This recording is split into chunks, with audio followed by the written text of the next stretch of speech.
آدم ربایی جرم کمی نیست، اونم یه مأمور اطلاعاتی. اقبال پا قشنگه یادت اومد؟ مریض خدا تعالی اسم پوشم هم نخورده. شما ببینین خودشه یا نه. فکر نمی کردم خودتو اینجوری اسیر بکنی. ببین ما قاتل نیستیم. مطمئنی خودشه؟ نه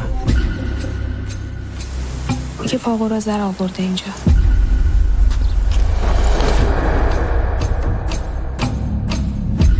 5 سال صبح تا شب تو خواب و بیداری دارم با چشم بسته دست میکشم رو پات. ماشین چه خبره؟ آقا چیز خاصی نداره. حالا که مسئله شخصی نداریم پس همتون بدونید این کثافت امروز باید حرف بزنه. هر چقدر جلو سر بری بیشتر هم فرو میری. آخرش همتون هم غرق میشین. من خودم زن و بچه دارم میفهمم چی داری میگی. ببین با من چیکار کردی کثافت آشغال.